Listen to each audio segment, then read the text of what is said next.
Saya teringat dengan apa yang disampaikan oleh Imam Asy-Syafi'i. Saya itu pengagum Imam Syafi'i karena saya termasuk orang yang terinspirasi bagaimana kemudian kita belajar dari ketaatan dari seorang Imam Syafi'i kepada guru-gurunya. Salah satu guru yang sangat beliau taati adalah Imam Malik. Ketaatan Imam Syafi'i kepada Imam Malik sampai akhirnya kemudian menumbuhkan mahabbah rasa cinta Imam Malik kepada Imam Syafi'i.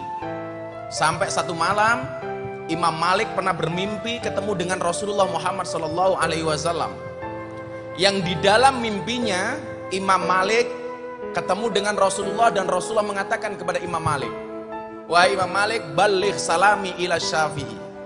Wahai Imam Malik, sampaikan salamku kepada muridmu Syafi'i. Adik-adik begini, mahabbah yang paling tinggi dari seorang guru kepada murid atau dari murid kepada guru adalah ketika guru dan murid saling memimpikan dalam kebaikan. Imam Malik bermimpi ketemu Rasulullah, Rasulullah nitip salam untuk Imam Syafi'i. Begitu dia bangun, cari santri senior, diutus datang ke rumahnya Imam Syafi'i. Kamu datang ke rumahnya Syafi'i, sampaikan kepada Syafi'i, tadi malam saya tidur bermimpi ketemu Rasulullah dan Rasulullah nitip salam untuk Imam Syafi'i. Akhirnya sang santri ini pergi ke rumahnya Imam Syafi'i. Sampai rumahnya Syafi'i dia matur, "Wahai Kiai, saya dapat titipan pesan dari Kiai Imam Malik." "Ada dawuh apa?" Beliau menyampaikan bahwa tadi malam beliau bermimpi ketemu Rasulullah dan Rasulullah nitip salam untuk panjenengan. Imam Syafi'i orang alim, begitu mendapatkan kabar gembira tahadus bin nikmah, dia teringat, "Wa idza huyitum bi tahiyatin fahayyu bi ahsani minha." Dibalas sama Imam Syafi'i, mencari baju yang paling baik yang dia miliki diberikan kepada santri ini. Ternyata baju yang paling bagus yang dia pakai, jubah yang paling bagus yang Syafi'i pakai. Jubah Imam Syafi'i diberikan kepada santri senior. Begitu sampai dalamnya Imam Malik, dia senyum sendiri. Imam Malik bertanya, "Kenapa kamu ketawa sendiri, Nak? Bagaimana saya tidak bahagia, Kiai? Saya diberi hadiah oleh Imam Syafi'i, jubah yang beliau pakai diberikan kepada saya." Apa kata Imam Malik? "Boleh nggak saya pinjam jubahnya?" "Untuk apa, Kiai?" Jubahnya Imam Syafi'i dipinjam oleh Imam Malik, kemudian jubah ini dicuci, dan subhanallah, air cucian dari jubahnya Imam Syafi'i diminum oleh Imam Malik. Sang santri bertanya, "Itu kan muridmu, wahai Kiai?" "Iya, dia memang murid saya. Tapi kamu harus tahu, dia bukan orang main-main. Sampai Rasulullah saja nitip salam untuk dia." Hal ini, dalil ini, atau peristiwa ini sebenarnya sekaligus bantahan, sekaligus merupakan respon atau kontra narasi kepada orang-orang Wahabi yang mengatakan tidak ada keberkahan dari barang-barang orang-orang soleh. Imam Malik memberikan contoh, jubahnya Syafi'i dicuci, air cuciannya diminum oleh Imam Malik. Kenapa? Karena Imam Malik menganggap santrinya yang namanya Syafi'i ini bukan orang main-main. Sampai satu ketika Imam Syafi'i mengajar di dalam Masjid Nabawi. Imam Malik pengen mendengarkan pengajian dari Imam Syafi'i muridnya. Dia berjalan pelan-pelan mengendap-endap, kemudian di belakang tembok dia mendengarkan tausiah dari Imam Syafi'i, kajian Imam Syafi'i.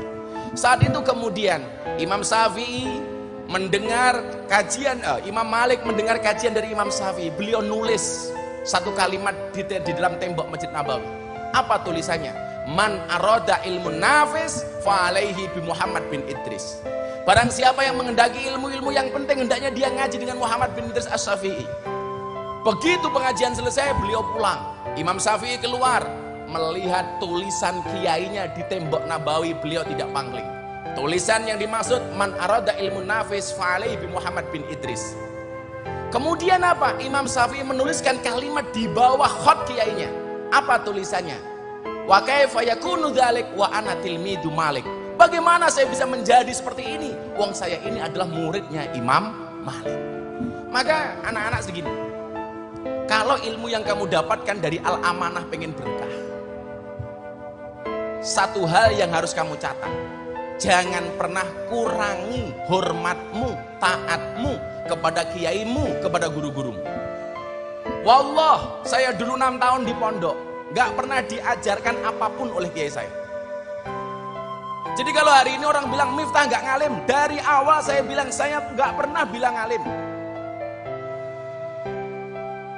Miftah ngaji kitabnya jelek, iya. Karena 6 tahun saya di pondok pesantren Bustanul Ulum, tugas saya di pondok tidak ngaji. Kiai saya kebetulan Pak Kiai Nurholis itu punya ayam telur 20.000. Saya sama Kiai dikasih mandat dan amanah untuk ngopeni ayam.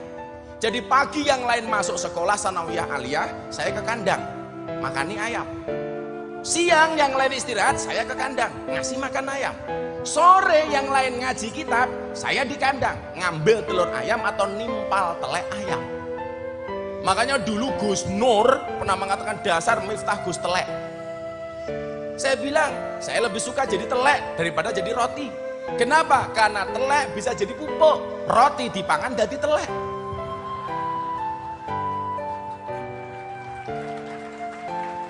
6 tahun malam ketika teman-teman saya ngaji kitab, ngaji hikam, ngaji ihya, saya mau ikut sama kiai, saya dilarang. Kamu ngurusin dalam sana, ada tamu buatkan minum. Jadi kalau hari ini kemudian saya bisa ngaji dikit-dikit itu bukan karena taklim, tapi karena keberkahan kiai. Dulu teman-teman santri saya yang lain di pondok ngaji hikam, saya ingat betul waktu itu. Salah satu bahasanya adalah soal rezeki. Ketika kiai saya membacakan satu pasal di dalam kitab hikam, ijtihaduka fima duminalaka wa taksiruka fima tuliba minka dalilun alang timasil basirati minka. Saat itu ketika saya mau masuk, udah kamu gak usah ikut. Ketika lanjut ngaji, mata wakofa matlabun anta tolibu binafsika mata wakofa matlabun anta tolibu birobika walatayasaro matlabun anta tolibu binafsika. Ketika berbicara itu, kayak saya bilang, udah kamu pergi. Sampai ketika saya keluar dari pondok, kayak saya bilang, jangan pernah menyesali apapun ketika kamu berada di dalam pesantren. Besok kamu ngaji atau tidak bisa ngaji bukan karena pembelajaranmu, tapi karena ketaatanmu kepada guru-gurumu. Jadi kemudian hari ini ketika saya mendapatkan sesuatu yang lebih dari ekspektasi saya, Gus Mufta, itu nyuwun sewu, saya meyakini ini adalah merupakan keberkahan dari guru-guru saya. Wallah